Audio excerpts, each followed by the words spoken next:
اور کوئی اگر لین دین کیا ہے تو اس لین دین کی بنیاد پر ان کو یہ اعتماد حاصل ہوا ہے کہ لوگ نہیں آئیں گے. تو لین دین کرنا اور لوگوں کو خریدنا یہ ہارس ٹریڈنگ میں آتا ہے، اور اس کے نتیجے میں باقاعدہ قانونی کارروائی کی جا سکتی ہے، اور الیکشن کا پورا پروسیس اس سے روکنے کی یہ جو کوشش ہے اس پر الیکشن کمیشن کو نوٹس لینا ہوگا. دوسری بات یہ ہے کہ جبری طور پر اگر انہوں نے لوگوں کو روکا ہے اور کسی جگہ پر پہنچا دیا ہے تو یہ خود اغوا کے زمرے میں آتا ہے، اور ایک پارٹی جو حکومت میں موجود ہے وہ خود انسانوں کو اغوا کرے اور لاپتہ کر دے تو اس سے بڑھ کر جرم کیا ہو سکتا ہے. تو اس کا نوٹس لینا چاہیے الیکشن کمیشن کو کہ کیسے وزراء بیٹھ کر پریس کانفرنس میں پوری قوم کے سامنے یہ کہتے ہوں کہ لوگ ووٹ ڈالنے نہیں آئیں گے، لوگ جو ہیں وہ ووٹ دیں گے نہیں. آپ کو کیسے پتہ چلا؟ اور جب پروسیس میں یہ بات موجود ہے کہ پارٹی کے سربراہ کی طرف سے یہ اعلان ہو جائے کہ ہماری پارٹی فلاں پارٹی کو ووٹ دے گی، فلاں کو سپورٹ کرے گی، تو پھر اس کے بعد انڈیویجول طور پر لوگوں سے رابطے کر کے ان کی رائے بدلنے کی کوشش، یہ خود الیکشن رولز کے بھی خلاف ہے، قانون کے بھی خلاف ہے، اور اس پر بھی کارروائی ہونی چاہیے. پاکستان تحریک انصاف کے چیئرمین نے بھی، اور اس کے بعد ان کے کراچی کے صدر نے بھی اور صوبے کے صدر نے بھی واضح طور پر یہ اعلان کیا ہے، اور آج پھر کیا ہے. گرفتار ہو گئے اکرم چیمہ صاحب، اس کے باوجود انہوں نے کہا ہے کہ ہمارے تمام چیئرمین اور ریزرو سیٹس کے کونسلر جماعت اسلامی کو میئر اور ڈپٹی میئر کے لیے غیر مشروط ووٹ ڈالیں گے، سپورٹ کریں گے. اس کے بعد یہ سارے سوالات ختم ہو گئے ہیں، اور کہ جو یہ غیر ضروری طور پر اٹھا رہے ہیں. اب جو بھی انڈیویجولی لوگوں سے رابطہ کر کے ان کی رائے بدلنے کی کوشش کرے گا وہ قانون کی خلاف ورزی کرے گا. لیکن مجھے حیرت ہے کہ الیکشن کمیشن مسلسل اس بات کو نظر انداز کر رہا ہے، اور اتنی اہم ترین چیز پورے کراچی کے مستقبل کا معاملہ ہے. 15 سال سے یہ برسر اقتدار ٹولہ ہے جس نے کراچی کو تباہ کر کے رکھ دیا، برباد کر کے رکھ دیا، یہاں کے نوجوانوں کو ملازمتوں سے محروم کر دیا، یہاں کھنڈر بنا دیا شہر کو. جو سڑک بناتے ہیں وہ ٹوٹتی ہے، ایک بارش ہوتی ہے اس کے بعد 22-23 ارب روپے کی پیچ ورکنگ ہوتی ہے، اگلی بارش آنے سے پہلے وہ سب سڑکیں ٹوٹ جاتی ہیں. 22 ارب روپے کس کے ہیں؟ جو تم کھا گئے. اور اس پورے عرصے میں وہ صاحب ایڈمنسٹریٹر تھے جو اب میئر کے دعوے دار بن کر سامنے آ رہے ہیں. یہ کیا پارٹی دے گی اس شہر کو، اور کیا دیں گے یہ اندرون سندھ کو؟ آج انہوں نے جماعت اسلامی پر یہ الزام لگانے کی کوشش کی کہ ہم کوئی نسلی منافرت پھیلا رہے ہیں. آپ اس وقت کہاں ہوتے تھے جب ہم دہشت گردوں کا مقابلہ کرتے تھے، جب ہم مقابلہ کرتے تھے ان لوگوں کا جو سندھی مہاجر فساد کرتے تھے؟ ہم مقابلہ کرتے تھے اور تم دم دبا کر بھاگے ہوئے تھے. تم کراچی کی 70% علاقوں میں اپنے جھنڈے تک نہیں لگا سکتے تھے. یہ جماعت اسلامی تھی جس نے ہر طرح کے حالات کا مقابلہ کیا ہے اور ڈٹ کر مقابلہ کیا ہے، اور آج بھی کھڑے ہوئے الحمدللہ. یہ خاص طور پر اپنا وڈیرا شاہی مائنڈ سیٹ اور لوٹ مار کا نظام برقرار رکھنے کے لیے سندھیوں کو بیوقوف بنانے کی کوشش کرتے ہیں. میں پوچھنا چاہتا ہوں، یہ جو رباب چانڈیو برسوں سے انصاف طلب کر رہی ہے، اور یہ جو گورام چانڈیو اور غیبی خان چانڈیو وڈیرے اور جاگیردار، انہوں نے اس کے بھائی، اس کے باپ کو، چچا کو قتل کر دیا، کوئی پوچھنے والا نہیں ہے. یہ رباب چانڈیو کون ہے؟ یہ سندھی بلوچ ہے. مارنے والا وڈیرا ہے. مسئلہ سندھی کا نہیں ہے، مسئلہ اس وڈیرا مائنڈ سیٹ کا ہے جو انسانوں کو کچلتا ہے. تو وہ بھی تو سندھی ہے جو وڈیروں کے مقابلے میں ڈٹ کر کھڑی ہوئی ہے اور انصاف طلب کر رہی ہے. یہ ناظم جوکھیو کون تھا؟ وہ بھی تو سندھی تھا. اس کا جرم یہ تھا کہ وہ وڈیرے کے آگے کھڑا ہو کر ویڈیو بنا رہا تھا، اور پھر اس کو لے جا کر ڈنڈوں سے، اوزاروں سے پوری رات مار مار کر شہید کر دیا. اور حال یہ ہے کہ پھر اس کے بعد اس کے لیے آواز اٹھانے والے لوگوں کو ڈرایا دھمکایا. کون تھا یہ؟ وہ گورام جوکھیو تھا. اس کا بھائی ایم این اے، وہ خود ایم پی اے، اور پیپلز پارٹی کے ساتھ، پیپلز پارٹی کے وڈیرے یہ مقامی سندھیوں کو، اپنے گوٹ کے لوگوں کو، اپنے علاقے کے لوگوں کو اس طرح سے دبا کر رکھتے ہیں کہ کوئی اٹھ کر ان کے خلاف ایف آئی آر بھی نہ کٹوا سکے. اگر ایف آئی آر کٹ جائے تو پھر اس کے بعد کسی بھی طریقے سے ان کو روک دیا جائے، کوئی آواز نہ اٹھ سکے، اور پوری مشینری، سندھ حکومت کی مشینری اس پر پوری پوری مشینری آ جاتی ہے اور ان وڈیروں کو بچانے کی کوشش کرتے ہیں. یہ سندھیوں کے نام پر کب تک دھوکہ دو گے ان معصوم سندھیوں کو, ان لوگوں کو کہ جن کو تم نے تعلیم کے حق سے محروم کیا ہوا ہے. تم لوٹتے ہو یہاں لوگوں کو کراچی سے. 98% ریونیو کراچی جنریٹ کرتا ہے. جو بجٹ تم پورے سندھ کے لیے بناتے ہو اس میں جو اندرون سندھ پہ لگنے والا پیسہ ہے وہ کہاں ہے؟ وہ 92 ارب روپے لاڑکانہ کے کہاں ہیں؟ وہ سڑکیں کہاں ہیں؟ وہ سیوریج کا کوئی نظام آج بھی موجود ہے؟ 50 سال سے تم حکومت میں ہو, 15 سال سے لگاتار حکومت میں ہو. جب ہم اس لوٹ مار کے خلاف بات کریں, جب ہم اس وڈیرا شاہی کے خلاف بات کریں تو یہ لوگوں کو بیوقوف بنا کر وہ پرانا منجن بیچنے کی کوشش کرتے ہیں. یہ نہیں بکے گا اب انشاءاللہ تعالی. اب سندھ کے عوام میں یہ شعور پیدا بھی ہو رہا ہے اور ان کو ایک آواز بھی مل گئی ہے. اب اس آواز کے ساتھ لوگ کھڑے ہو رہے ہیں اور انشاءاللہ جگہ جگہ تم سے سوال کریں گے. ابھی تک تو تم نے کچل کے رکھا ہوا ہے لوگوں کو. بتاؤ وہ کون لوگ ہیں کہ جو 30% پورے اندرون سندھ میں 30% ان اپوز جیت گئے. یہ کیسا الیکشن تھا؟ 30% لوگ بلا مقابلہ جیت گئے. کوئی ان کے سامنے نہیں آ سکا. کیوں؟ اتنے پاپولر ہو گئے یہ وڈیرے, اتنے پاپولر ہو گئے یہ جاگیردار. اس لیے کہ اس وڈیرے کے مقابلے میں کھڑے ہونے کی کسی کو ہمت نہیں تھی اور کوئی دوسرا وڈیرا دستیاب نہیں تھا. یہاں وڈیروں کی لڑائی وڈیروں سے ہو سکتی ہے, عام آدمی سے نہیں ہو سکتی, عام سندھی سے نہیں ہو سکتی. اس لیے یہ باتیں کرنا چھوڑ دو اور جو کچھ تم کرتے رہے ہو تم کبھی بھی عوام کے مینڈیٹ کو تسلیم نہیں کرتے. میں بار بار یہ بات جو کہہ رہا ہوں اسی سے ان کو آگ لگتی ہے. سن 70 کا الیکشن ہوا تھا, پہلا قومی انتخاب تھا, اور ان 70 کے الیکشن میں ان کو جو سیٹیں ملی وہ 80s میں تھیں اور 160 سے زیادہ سیٹیں عوامی لیگ کی تھیں. مشرقی پاکستان ہمارا جسم کا حصہ تھا, پاکستان تھا. انہوں نے مینڈیٹ تسلیم نہیں کیا اور انہوں نے ملک توڑ دیا لیکن مینڈیٹ تسلیم نہیں کیا. یہ بیگیج لے کر آج تک گھوم رہے ہیں. شاید حالات کے نتیجے میں کوئی تبدیلی واقع ہو جاتی ہے لوگوں پہ, کچھ برائے بدل جاتی ہے, کچھ اسٹائل بدل جاتا ہے, لیکن نہیں بدلا ان کا اسٹائل. اور انہوں نے ہمیشہ دہشت گرد گروہ ذوالفقار جیسے گروہوں کو سپورٹ کیا جنہوں نے جہاز کو اغوا کیا اور سارے دہشت گرد چھڑوا کے شام لے گئے تھے. زیادہ باتوں کی تفصیلات میں میں نہیں جانا چاہتا. جو کچھ آپ اس ملک کے ساتھ کھلواڑ کرتے رہے ہو اور جس طرح اس ملک کی بےخکنی کرتے رہے ہو, اس لیے یہ باتیں اپنے پاس رکھو. یہ جماعت اسلامی ہے, جماعت اسلامی کی ایک ساکھ ہے. جماعت اسلامی کی ساکھ امانت اور دیانت ہے. الحمدللہ آپ پہلے دن سے کوئی آدمی انگلی نہیں اٹھا سکتا اس کریڈیبلٹی پر کہ جو سید ابو الاعلی مودودی رحمۃ اللہ علیہ سے آج تک الحمدللہ جماعت اسلامی کی ہے. ہم فرشتے نہیں ہیں, گناہگار خطاکار لوگ ضرور ہیں, لیکن ہماری تربیت اس نہج پہ ہوتی ہے کہ ہم دیانت اور امانت کے ساتھ کام کرتے ہیں. نعمت اللہ خان صاحب ہوں یا عبدالستار افغانی ہوں, کوئی ایم این اے ہو یا ایم پی ہو, کوئی کونسلر ہو یا ناظم ہو یا ٹاؤن ناظم یا چیئرمین ہو, الحمدللہ روشن ستارے ہیں. کسی کے خلاف آپ لے کر نہیں آ سکتے کہ اس نے اتنی کرپشن کی اور لوٹ مار کی ہے.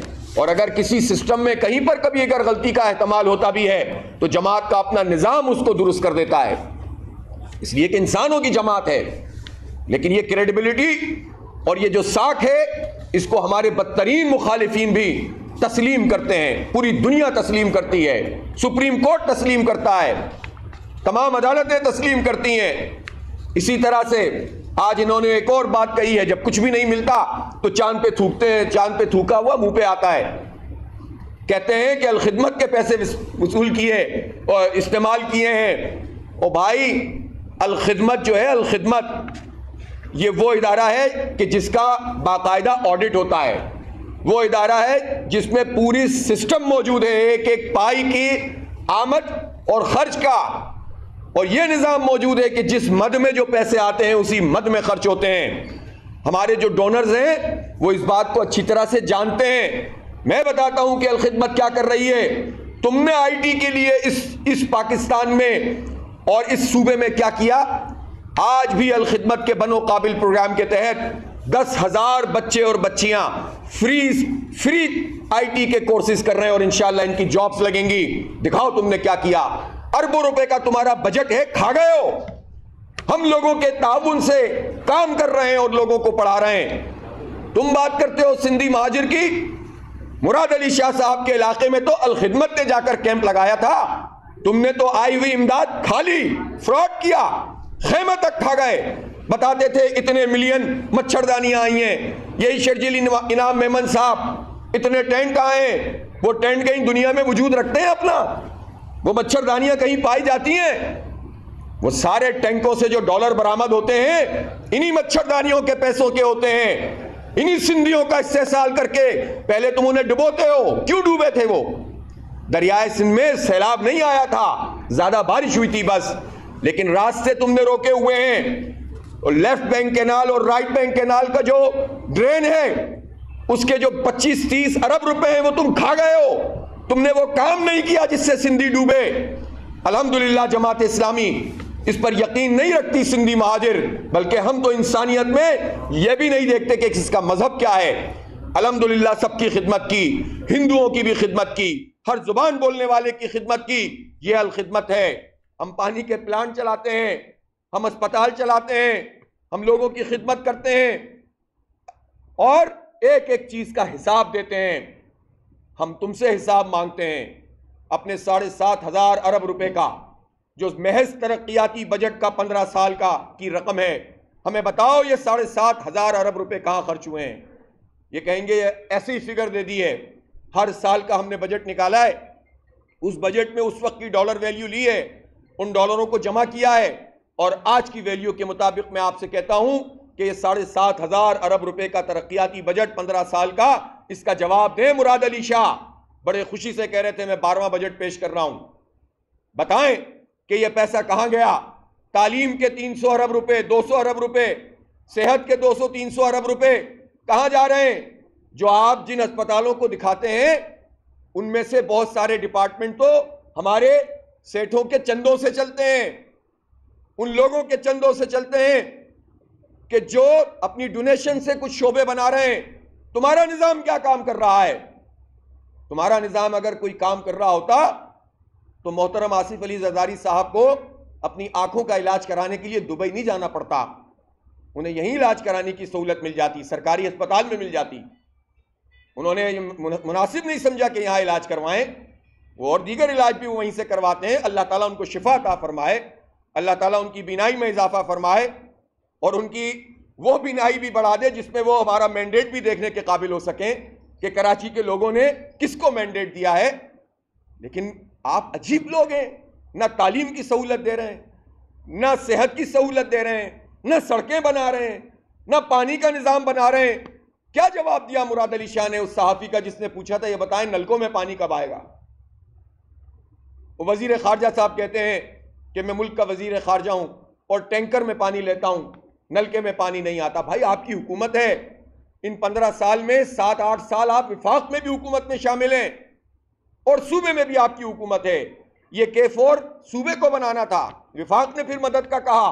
کیا کیا آپ نے اس کے لیے؟ آپ نے KB فیڈر سے کنجر جھیل تک کا کون سا کام کروایا؟ آپ نے آگمنٹیشن کے لیے کیا کام کیا؟ بجٹ اگر نہیں رکھا جاتا تو آپ کیا کرتے ہیں؟ آپ نے کراچی کے 1% کوٹا پانی بڑھانے کے لیے کیا کیا جس کے نتیجے میں یہ K4 آگے بڑھے گا؟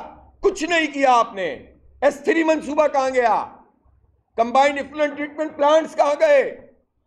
جو 15 سال میں نہیں کیا. اب لوگوں کو بیوقوف بناتے ہیں, اشتہارات پہ اشتہارات, اربوں روپے. ہم سے کہتے ہو الخدمت کو استعمال کرتے ہیں, اربوں روپے کے اشتہارات دے رہے ہو تم. اربوں روپے کے اشتہارات سے کوشش کر رہے ہو کہ خرید لیں ہم میڈیا کو. میڈیا بھی یک طرفہ نہیں چل سکتا, موقف تو اس کو دینا پڑتا ہے, اور جب موقف آتا ہے تو تمہارے اربوں روپے ضائع ہو جاتے ہیں. اس لیے اور یہ اربوں روپے تمہارے نہیں ہیں, یہ اربوں روپے ہمارے ہیں, ہمارے ٹیکسوں کے پیسے ہیں. غریب لوگوں کے خون نچوڑ کر یہ پیسے جمع ہوتے ہیں, اور اس کے بعد تم انہیں اپنی جو ہے وہ ساکھ بڑھانے کے لیے استعمال کرتے ہو, اور پھر اس کے بعد مینڈیٹ کو تسلیم بھی نہیں کرتے. 3 لاکھ زیادہ ہوتا ہے یا 9 لاکھ زیادہ ہوتا ہے؟ سعید غنی صاحب اور مرتضی وہاب صاحب یہ نہیں بتا سکے. 193 زیادہ ہوتا ہے یا 173 زیادہ ہوتا ہے؟ سعید غنی صاحب یہ بات نہیں بتا سکے. یہ دونوں وزراء اور کل وزیر اعلیٰ یہ بھی نہیں بتا سکے کہ اگر UC اور پھر اس کے بعد وارڈز بھی جمع کر لیں تو 700 وارڈ زیادہ ہوتے ہیں یا 250 وارڈ زیادہ ہوتے ہیں. وہ بھی نہیں بتا سکے تو وارڈ بھی تم کم جیتے اور ووٹ بھی تمہیں نہیں ملے, سیٹوں میں بھی اب تم پیچھے ہو گئے. اب اگر تم یہ کہتے ہو کہ ہم جیت جائیں گے تو تم یہ کہتے ہو کہ ہم کالک ملیں گے اپنے اوپر بھی اور جمہوریت پہ بھی, بدنما داغ بنیں گے. تو یہ ڈاکہ جماعت اسلامی نہیں ڈالنے دے گی اور ہر جگہ آپ کا مقابلہ کرے گی انشاءاللہ. آپ یہ سمجھ رہے ہیں کہ 15 جون تک ہے, یہ قبضہ ہم کر لیں گے, یہ خاموش بیٹھ جائیں گے, ایک تو تمہیں قبضہ نہیں کرنے دیں گے انشاءاللہ. کل سندھ ہائی کورٹ میں کیس لگا ہوا ہے, واضح بالکل سیلف ایکسپلینیٹری جسے کہتے ہیں پٹیشن ہے, صاف صاف بات ہے کہ الیکشن کی اناؤنسمنٹ کے بعد آپ کوئی ایسا قانون اس میں ترمیم کیسے کر سکتے ہیں جس کا تعلق الیکشن سے, کہ ایک طرف تو آپ نے کہا کہ آپ کونسل کے ممبر بنے, ہم نے انتخاب لڑا, اور دوسری طرف ایک پیرا شوٹر صاحب تشریف لائیں بغیر انتخاب لڑے اور آ کر ان سے کہا جائے کہ وہ میئر بنیں گے. تو ظاہر سی بات ہے لیول پلینگ فیلڈ نہیں ہے, یہ بنیادی حقوق کے خلاف ہے, یہ قوانین کے خلاف ہے, اور انشاءاللہ تعالیٰ انہیں یہاں شکست ہوگی. آج ہم نے سپریم کورٹ میں بھی ان 6 یوسیز کے کیس کو لگا دیا ہے, اور مجھے امید ہے کہ انشاءاللہ اس کے ہیئرنگ میں بھی بات سامنے آ جائے گی, اس لیے کہ وہ صرف 6 یوسیاں نہیں ہیں, اس کے نتیجے میں 2 خواتین کی, اور پھر اس کے بعد جب ہمارے نمبر یہ بڑھیں گے تو 11 یوسیوں کا امپیکٹ ہے, ہر طرح کے نمبروں میں یہ پیچھے ہو جائیں گے. تو ظاہر سی بات ہے کہ جس چیز پر پورے مستقبل کا انحصار ہو وہ جواز بنتا ہے کہ اس پروسیس کو روک کر پہلے انصاف فراہم کیا جائے, اور ہمیں توقع ہے کہ انشاءاللہ سپریم کورٹ بالآخر یہ انصاف کراچی کے لوگوں کو فراہم کرے گی. یہ ہمارا ذات کا مسئلہ نہیں ہے, یہ مسئلہ کراچی کے عوام کا ہے. کراچی کے عوام نے جماعت اسلامی کو ووٹ دیے ہیں, انہیں پریشانیاں لاحق ہو گئی ہیں. یہ سمجھتے تھے کہ پہلے جس پارٹی سے ان کی ڈیل ہوتی تھی اس میں وہ شور مچاتی تھی, یہ اس کو خرید لیتے تھے, بات ختم ہو جاتی تھی. اب یہ کہانی مک چکی ہے, اب جماعت اسلامی آپ کے سامنے ہے. اگر تم کراچی کے لوگوں کو ان کا حق دو گے, ان کا مینڈیٹ تسلیم کرو گے, تو ہم تمام تر اختلافات کے باوجود بیٹھ کر بات بھی کریں گے اور تعاون بھی کریں گے. اور اگر تم مینڈیٹ پہ ڈاکہ مارو گے اور تم ہمارا حق نہیں دو گے تو ہم ہر جگہ پر تم سے لڑیں گے, اور پرامن اور آئینی اور قانونی اور جمہوری اور عدالتی جد و جہد کریں گے. پوری دنیا میں بتائیں گے کہ تم کس طرح کالک مل رہے ہو جمہوریت پر. پوری دنیا کو بتائیں گے کہ تم فیس سیونگ کو اپنے چہرے کو صاف کرنے کے لیے پوری دنیا میں جس کو وزیر اعظم بنانے کی تیاری کروا رہے ہو, اس کی پارٹی یہاں پر کس طرح جمہوریت دشمن پارٹی ہے, کس طرح رونتی ہے لوگوں کی رائے کو, کس طرح سیٹیں چھینتی ہے, کس طرح آر او کے ذریعے نتیجے بدلواتی ہے, کس طرح پریزائڈنگ افسر سے جو ہے وہ رزلٹ بدلواتی ہے, اور کس طرح اپنی طاقت کے ذریعے سے الیکشن کمیشن کو اپنی اے ٹیم بناتی ہے اور اپنی مرضی کا پورا نتیجہ حاصل کرتی ہے. پوری دنیا کو پتا چلے گا, پاکستان کے بچے بچے کو پتا چل جائے گا, بچے بچے کو پتا چل جائے گا کہ تم نے مینڈیٹ قبول نہیں کیا تھا, ملک توڑ دیا تھا. تم نے فاطمہ جناح کے مینڈیٹ کو تسلیم نہیں کیا تھا, اور کنونشنل لیگ کے سیکرٹری ایوب خان کو ڈیڈی کہنے والے نے فاطمہ جناح مادر ملت کو ہروا دیا تھا. بچے بچے کو پتا چل جائے گا کہ 77 میں تم نے دھاندلی کی تھی اور اس کا عذاب پھر پورے ملک کو بھگتنا پڑا تھا. سب کو پتا چل جائے گا کہ تم سینٹ میں انسانوں کی خرید و فروخت کرتے ہو اور منڈی لگاتے ہو. بچے بچے کو پتا چل جائے گا کہ تم جمہوریت کو پامال کرتے ہو اور بلدیاتی اداروں کو امپاور با اختیار نہیں بناتے ہو. تم دھمکیاں لگاتے ہو ہمارا میئر نہیں آئے گا تو فنڈ نہیں ملیں گے. یہ فنڈ کس کے ہیں؟ یہ فنڈ ہمارے ہیں. کیسے تم فنڈ نہیں دو گے؟ کیسے تم جو ہے ناک بن کر بیٹھ جاؤ گے؟ تم کھلے عام تمہارا نمائندہ اور وہ نامزد امیدوار یہ کہہ رہا ہوتا ہے کہ اگر ہمارا میئر نہیں بنے گا تو ترقیاتی کام نہیں ہو سکیں گے. یہ تم کراچی کے 3.5 کروڑ انسانوں کو دھمکی دے رہے ہو, پورے ملک کے اداروں کو دھمکی دے رہے ہو, الیکشن کمیشن کو دھمکی دے رہے ہو, اور سب دھمکیاں سن رہے ہیں. ماشاءاللہ آج کل آپ کے ہاتھ میں بہت کچھ ہے, لیکن حالات یکساں نہیں رہتے ہیں, حالات بدلتے رہتے ہیں. وَتِلْكَ الْأَيَّامُ نُدَاوِلُهَا بَيْنَ النَّاسِ, قرآن کا یہ حکم ہے, قرآن کا یہ فرمان ہے, اللہ کا فرمان ہے کہ یہ جو دن ہیں انسانوں کے درمیان گردش کرتے رہتے ہیں. کب تک لاڈلے رہو گے؟ کبھی نہ کبھی تو اونٹ پہاڑ کے نیچے آئے گا, کبھی نہ کبھی تو تمہیں پتا چلے گا کہ جو تم کرپشن اور لوٹ مار کر رہے ہو اس کا کیسے حساب دینا ہے. اس لیے آخری بات پھر میں کر رہا ہوں, مینڈیٹ تسلیم کرو, مینڈیٹ تسلیم کرو. کراچی کے عوام نے ووٹ دیے ہیں, اس کو تسلیم کرو. اوچھے ہتھ کنڈوں سے باز آ جاؤ، غیر جمہوری رویے سے باز آ جاؤ، خرید و فروخت سے باز آ جاؤ، لوگوں کی آنکھوں میں دھول جھونکنے سے باز آ جاؤ، آؤ اور مینڈیٹ کو تسلیم کرو اور کراچی کی ڈیولپمنٹ کے لیے بات کرو، پھر بات کے دروازے کھلیں گے۔ بہت بہت شکریہ۔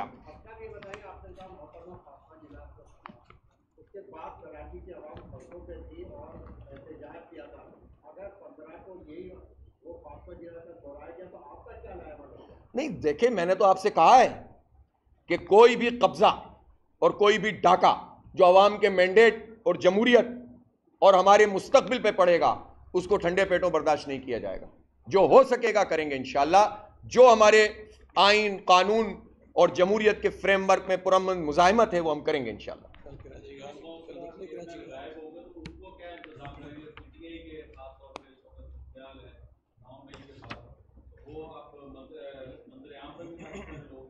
دیکھیں اس میں تین باتیں ہیں نا۔ پہلی بات تو یہ ہے کہ جو غائب اس وقت ہو رہا ہے تو یہ تو سب جانتے ہیں کہ اس میں دو اور تین طریقے ہو سکتے ہیں۔ جو غائب ہو رہا ہے یا تو وہ اپنی قیمت لگوا چکا ہے، تو قیمت لگانے والا اور قیمت ادا کرنے والا اس کا نوٹس بھی الیکشن کمیشن کو لینا چاہیے۔ الیکشن کا پروسیس تو یہ نہیں ہے نا، اگر وہ نہیں آئے گا اس کا مطلب یہ ہے۔ دوسری بات یہ ہے کہ اس پر جبر ہے، چھاپے پڑ رہے ہیں، اس کو مختلف مقدمات میں فٹ کرنے کے لیے دھمکیاں دے رہے ہیں، ان کے گھر والوں کو دھمکیاں دے رہے ہیں، تو جو دھمکیاں دے رہی ہے وہ حکومت ہے۔ اس کا مطلب ہے کہ یہ بھی الیکشن کے رولز کی وائلیشن ہے، یہ بھی جمہوریت کے خلاف بات ہے۔ تو یہ دونوں باتیں ایسی ہیں نا، اور اگر یہ سمجھ رہے ہیں کہ کوئی آئے گا اور ووٹ ان کو دے دے گا تو یہ بات انہیں پتہ چلنی چاہیے کہ جو ڈیفیکشن کلاز ہے، جو قانون ہے، اس کے مطابق نہ صرف یہ کہ سیٹ نہیں بچے گی، ڈسکوالیفیکیشن ہوگی، بلکہ ووٹ بھی کاؤنٹ نہیں ہوگا۔ انہوں نے یہ چکر چلانے کی کوشش کی تھی اور الیکشن کمیشن کو اس پہ قائل کیا ہوا تھا یا تیار کیا ہوا تھا کہ ووٹ پڑ جائے گا، ایک دفعہ میئر ہمارا بن جائے گا اور بعد میں پارٹی کاروائی کرتی رہے گی، ووٹ کاؤنٹ ہو جائے گا۔ ہم نے کل الیکشن کمیشن کو، آپ کو پرچے بھی تقسیم کر دیے ہیں، الیکشن کمیشن کو ہم نے سپریم کورٹ کا وہ فیصلہ جمع کرا دیا ہے میں نے خود، کہ جس میں یہ بات واضح طور پر لکھی ہوئی ہے کہ جو ووٹ پارٹی کی مرضی کے بغیر ڈالا جائے گا وہ کاؤنٹ ہی نہیں ہوگا۔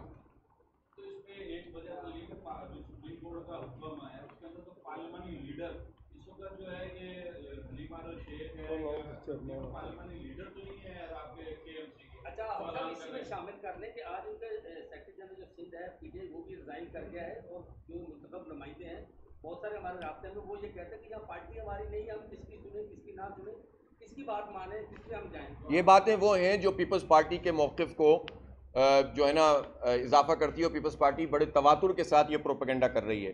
اکرم چیمہ کو انہوں نے گرفتار کر لیا، اس کا قصور یہی تھا کہ وہ صدر بنا تھا اور اس نے پارٹی کو فعال کیا اور چیئرمینوں کو جوڑا۔ انہوں نے ان کو گرفتار کر لیا اور یہ کہا کہ اب تو وہ ہے ہی موجود نہیں، تو اس لیے جو ہے وہ اب کوئی موجود نہیں۔ آج اکرم چیمہ نے، خبریں سب جگہ چلی ہیں، یہ کہا ہے کہ ہم پابند کرتے ہیں اپنے تمام چیئرمین کو اور کونسلر جو ریزرو سیٹ کے ہیں کہ وہ جماعت اسلامی کو میئر کا ووٹ ڈالیں۔ ٹھیک ہے، جو صوبائی صدر ہیں appointed by chairman P T I, اس نے بہت واضح طور پر آج یہ اعلان کیا ہے اور باقاعدہ سرکولر جاری کر دیا ہے۔ تمام پی ٹی آئی کے چیئرمینوں کو سرکولر کے ٹی سی ایس کے ذریعے سے بھی اور میڈیا کے ذریعے سے بھی اطلاع دی جا چکی ہے کہ وہ پابند ہیں اس بات کے کہ وہ اپنا ووٹ پارٹی کی رائے کے مطابق کاؤنٹ کریں گے۔ پارلیمانی لیڈر کا وہ تعین کیا ہوا ہے انہوں نے، ظاہر سی بات ہے کہ یہ پیپلز پارٹی یہ چاہتی ہے کہ نام لیں اور ہم اس کو اٹھا لیں، تو اس لیے اس حکمت کے تحت وہ آخری وقت میں اس کو اگر ضرورت پڑے گی تو اناؤنس کریں گے، ورنہ قانون میں اس بات کی کوئی ضرورت بھی نہیں ہے کہ پارلیمانی پارٹی اس طرح بلدیہ میں اناؤنس ہو۔ ڈیفیکشن کلاز اسی طرح سے ویلڈ ہے کہ جب پارٹی کے چیئرمین نے فیصلہ کر دیا اور اس کے نامینیٹڈ اور اپوائنٹڈ صدر نے اور صوبائی صدر نے فیصلہ کر دیا، تو اب ڈیفیکشن کلاز اسی طرح سے لگیں گی جس طرح قانون میں ہے اور جس طرح سپریم کورٹ کا فیصلہ ہے۔ پیپلز پارٹی یہاں پر شکست کھا چکی ہے، اسی لیے زیادہ پریشانی لاحق ہو گئی ہے۔ یہ جو رد عمل ان کا آ رہا ہے نا، یہ ایسے ہی نہیں آ رہا، ان کے سارے ہتھ کنڈے ایک ایک کر کے ہم الحمدللہ ناکام کر رہے ہیں۔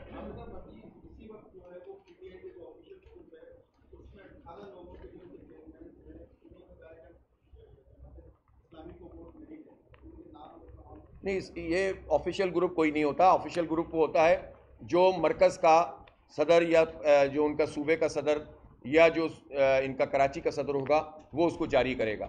اس طرح کی چیزیں یہ لوگوں کو اغوا کر کے، لاپتہ کر کے، مجبور کر کے چلانے کی کوشش کر رہے ہیں۔ اور یہ بھگتنا پڑے گا پیپلز پارٹی کو، اور بہت دیر تک بھگتنا پڑے گا. یہ کامیاب نہیں ہوں گے اپنی اس کوشش میں، اور اگر انہوں نے اپنی اس کوشش الیکشن کمیشن کے ساتھ مل کر کامیاب کرنے کی کوشش کی تو پورے پاکستان میں ان کو بالکل ایک زبردست قسم کے رد عمل کا سامنا کرنا پڑے گا.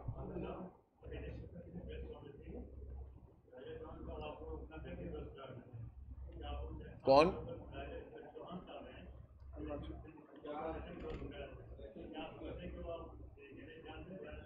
دیکھیں میرے بھائی، نہ کسی چوہان صاحب سے کوئی دشمنی ہے، نہ سعید غنی صاحب اور مرتضیٰ وہاب سے کوئی دشمنی ہے، نہ زرداری صاحب اور بلاول صاحب سے، اور نہ راجہ سکندر سلطان صاحب سے.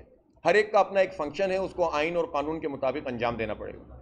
اعجاز انور چوہان صاحب پیپلز پارٹی کی اے ٹیم نہ بنے، وہ ایمانداری سے اگر الیکشن کروائیں، ان کی لسٹیں ٹھیک ہوتی، ان کے آروز نتیجے نہ بدل رہے ہوتے تو ہم ان کے خلاف کیوں بات کرتے؟ اگر وہ کوئی صحیح کام کریں گے تو ہم اس کی تعریف کریں گے. وہ اس الیکشن میں نوٹس لیں نا، یہ لاپتہ ہونے کی بات ہی پہ نوٹس لے لینا چاہیے تھا. نوٹس لیں، ہم ان کی اور تعریف کریں گے، ہمارے بہت اچھے بھائی بن جائیں گے مزید.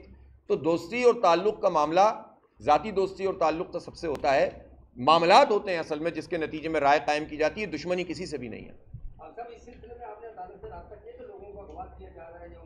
ہم نے جو لوگ گرفتار ہوئے تھے اس پہ عدالت سے رجوع کیا تھا. اس وقت عدالت نے یہ فیصلہ دیا کہ ان سب لوگوں کو پروڈکشن آرڈر ان کا جاری کیا جائے اور ان کو پیش کیا جائے. اب یہ سندھ کی جو عدلیہ ہے اس کا فیصلہ ہے.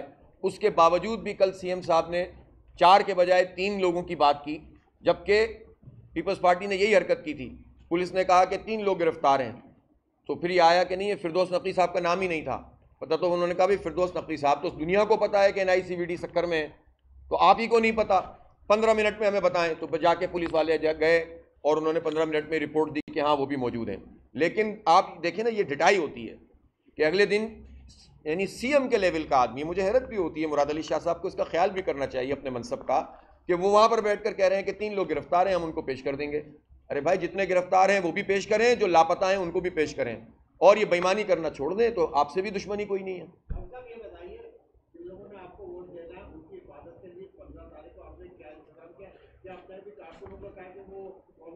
ساری بھری بزم میں ساری باتیں بتا دوں میں آپ کو. نہیں، انشاءاللہ کوشش کریں گے.